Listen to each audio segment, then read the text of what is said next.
The Florida Keys, a haven for fishermen, drew them in with their clear waters and assurances of trophy fish. In search of the catch of a lifetime, Maria Rodriguez and her companions set out on a deep-sea fishing adventure.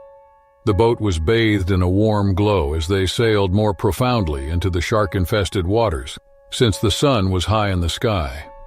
Maria, a daring angler, stood in the stern of the boat, the salty breeze ruffling her hair. The excitement was evident as they cast their lines far into the ocean's depths. But as time passed, Maria began to experience an uncomfortable pressure in her bladder.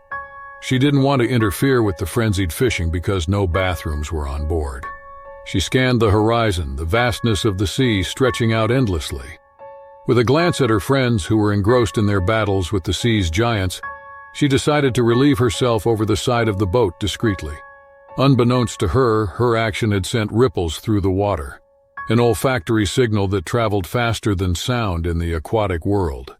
A large bull shark had been prowling beneath the boat, obscured by the depths.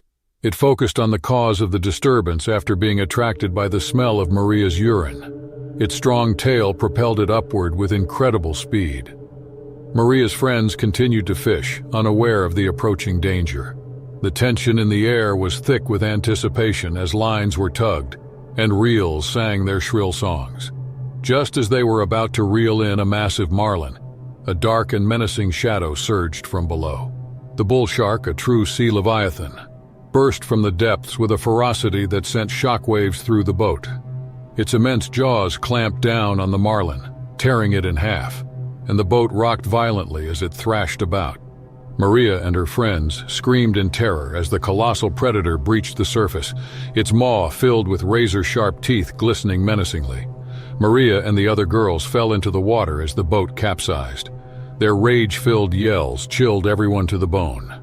The shark, circling the capsized boat, attacked Maria in a split second. Marissa made numerous attempts to escape the shark's razor-sharp fangs, but in vain. Her leg was attacked by the shark, which tore it apart. She experienced excruciating pain throughout her body. She tried to live constantly, but the shark firmly held her leg.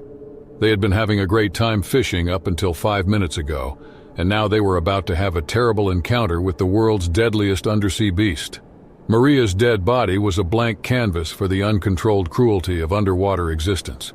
Amid all of it, Joe, the boat's skilled and seasoned skipper, acted quickly. He pounced at the shark with a long pole and a sharp gaff, and struck it hard on the nose. The impact scared the beast, which hesitated momentarily before plunging back into the sea.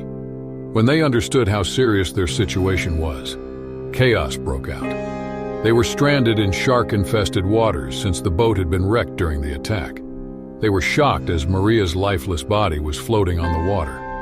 However, the situation was desperate when the boat began to take on water. They surveyed the devastation in a state of desperation. The attack's damage to their communication equipment hampered their ability to ask for assistance.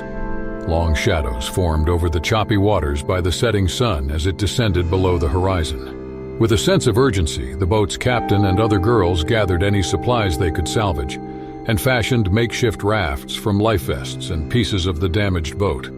They knew they had to get to safety before nightfall, when the sharks would become more active. The broad water enveloped them as they drifted helplessly on their handmade rafts. They cast hesitant looks toward the ominous seas below as fear permeated the air like a tangible presence. Their sinking boat's distant silhouette served as an eerie symbol of their frailty. After some time, the night with its canopy of stars fell. They were worn out, and the stress and panic had dried out their throats. In search of help, they dragged themselves forward by the moon's weak glow. When they lost hope, a far-off light appeared on the horizon. Each minute passed, and it got closer and closer, flickering like a faint star. A little fishing boat had come in response to their distress flares. The flares and the unpredictable movements of the improvised rafts alarmed the fishing boat's crew, who carefully approached. Their faces were beaming with relief as they got closer. With their quivering legs, they went up a rope ladder tossed to them, marking the end of their ordeal. When they were back on the fishing boat, they told the crew their terrifying story while thanking them profusely for saving them in time. The boat's experienced captain radioed for help to bring their damaged boat back to land, and to search for Maria's dead body. They were worn out, upset, and saddened by Maria. They traveled back feeling a mixture of worn out, relieved, and constant survival. They had descended into the ocean's depths in search of adventure and the rush of the catch, but instead, they had come upon a stark reminder of the ocean's harshness. As they reached the safety of the shore, the first light of dawn painted the horizon in hues of orange and gold. The once turbulent sea now glistened like a tranquil paradise, belying the dangerous depths that lay beneath. They stepped onto solid ground, sad for their friend but grateful for their second chance at life, forever humbled by the power and unpredictability of the deep-sea world they had dared to challenge. Samba music's steady rhythm reverberated around Babocha Beach's shoreline, bringing a contagious enthusiasm to the night's mild temperatures. The mood was joyful as a group of buddies celebrated their academic successes with a beachside party while wearing graduation hats on their heads.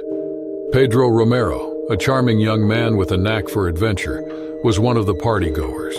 A silver glitter was cast over the crashing waves by the crescent moon, which was low in the night sky. Caught up in the fun, Pedro suddenly felt his bladder pulling on him. He glanced at his buddies dancing to the music and lifting their glasses in celebration. He carefully excused himself not to disturb the festivities and dove into the calm surf. As he descended further into the murky depths, he felt the ocean's cold embrace around him. Pedro relieved himself by unleashing a stream of urination into the salty ocean, while listening to the gentle lapping of the waves as a backdrop. He had no idea that something ancient and terrifying was lurking below the surface, attracted by the smell of his urine. The enormous great sandbar shark has long been constantly in offshore waters.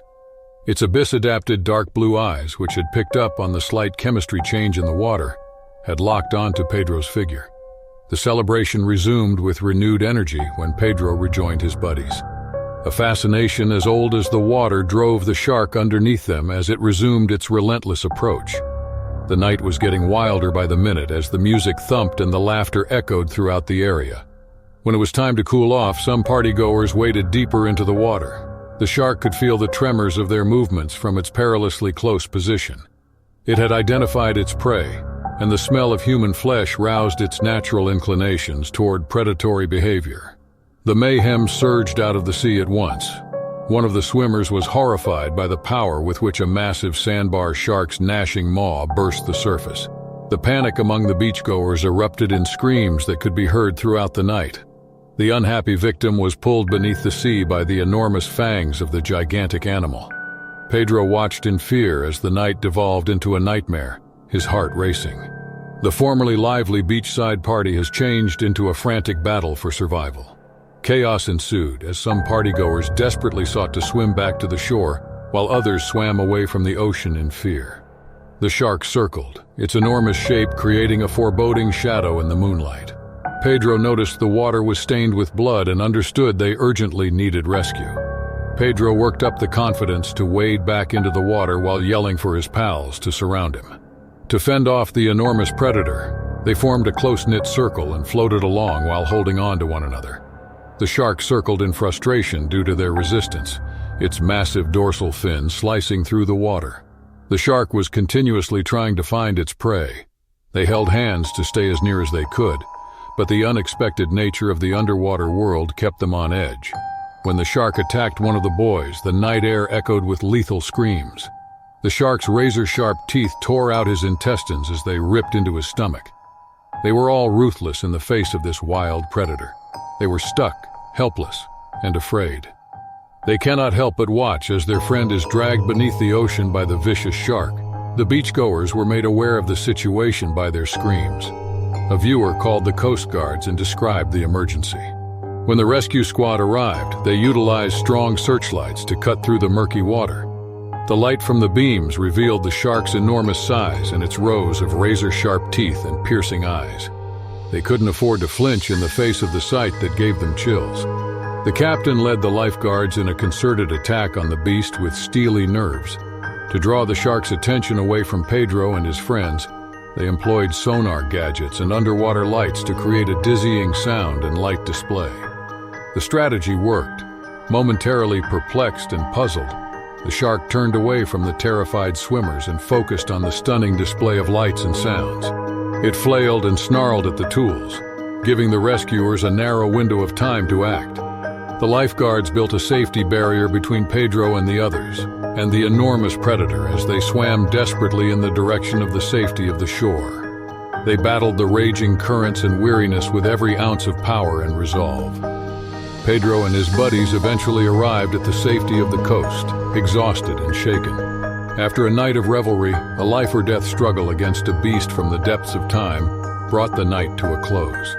Their eyes were appreciative as they gathered on the beach for the courageous rescuers who had freed them from the clutches of an archaic horror. They would never forget that disastrous seaside party as a night of music, fun, witnessing a death, and having a close encounter with the ocean's primordial forces, which reminded them of the sea's awe-inspiring and harsh nature. The renowned shark-infested waters lay off the rugged coastline of South Africa, where the restless waves met the African continent. This was the playground of apex predators, where nature's most formidable hunters roamed freely.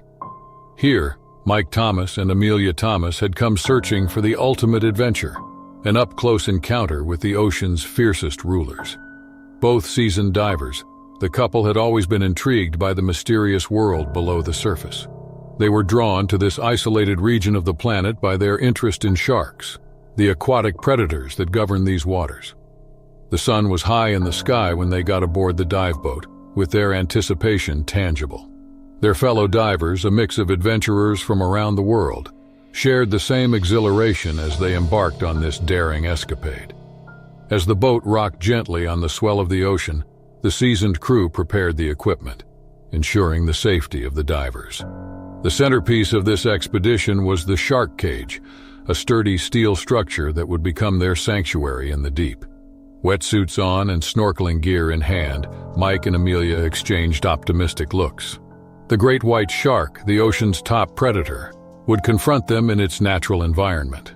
Skipper Jacobson, a seasoned sailor with a salt and pepper beard, addressed them as the boat's skipper. He told them that they were going to Shark Alley, where the great whites were known to hang out. The shark cage was supposed to be used for their up-close encounter. He told them some guidelines and safety measures. The chum's aroma, made out of blood and fish oil and used to attract sharks, floated through the air as the boat anchored above Shark Alley. Mike and Amelia were among the first people to enter the cage, and their enthusiasm grew. The cage was dropped into the sea. It was a strong metal structure with thick transparent panels. The couple enthusiastically stepped inside, their hearts racing with fear and anticipation. Once underwater, they were met by a bizarre environment illuminated by sunlight dancing on the surface and soaked in blue hues.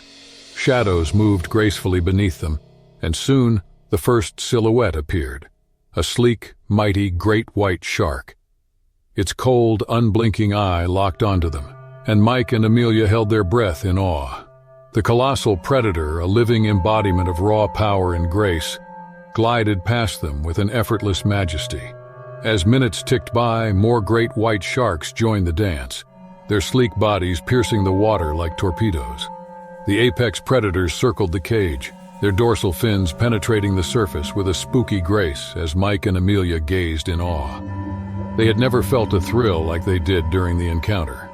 Their hearts were filled with admiration for these amazing creatures, and for a brief instant, terror was put on the back burner in favor of the magnificence of the situation. Amelia used her underwater camera to record the breathtaking display, and her excitement could be seen in her wide, enchanted eyes. Mike, however, grew increasingly uncomfortable as he saw the shark's dynamic movements.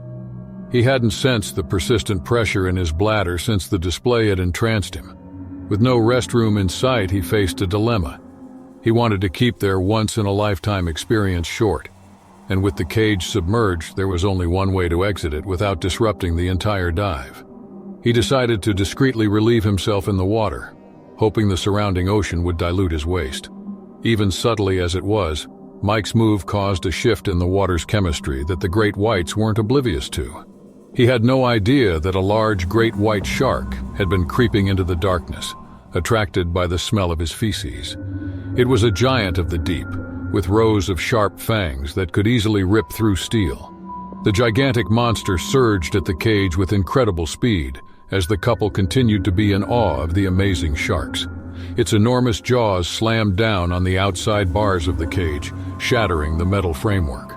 The cage trembled by the tremendous intensity of the assault, knocking Mike and Amelia off balance. The transparent panels that separated them from the gaping maw of the great white shark were the only thing standing between life and death. Amelia's camera slipped from her hand and drifted into the abyss, the terror of the moment eclipsing their fascination. Noticing the dangerous situation, the crew aboard the dive boat immediately sprang into action. Captain Jacobson barked orders to hoist the cage back to the surface while the divers inside clung to the cage's interior for dear life. The great white shark, its colossal form filling the view outside the transparent panels, thrashed and bit at the cage, its mighty jaws inches from Mike and Amelia. As the cage rose, the shark continued its unrelenting attack, and the tense minutes seemed to last forever. The divers' lives were in jeopardy as they saw the apex predator engage in a heart-stopping battle with the robust cage. Frustrated by its inability to capture its victim, the great white shark ultimately returned to the depths as the cage broke the surface.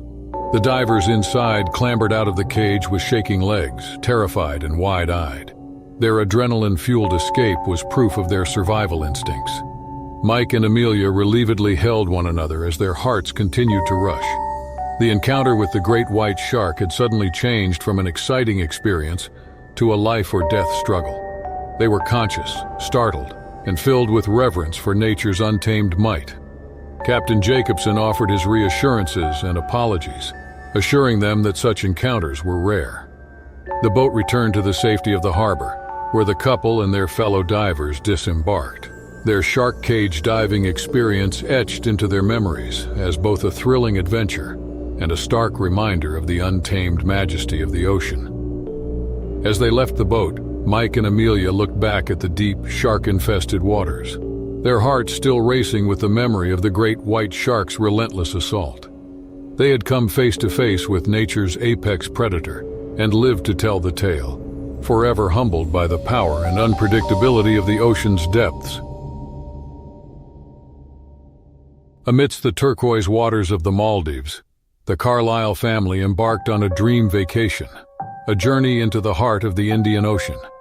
Richard, a devoted father, and his wife Lisa had long yearned for an adventure that would create lasting memories for their two children, Sarah, aged 14, and Jake, 12.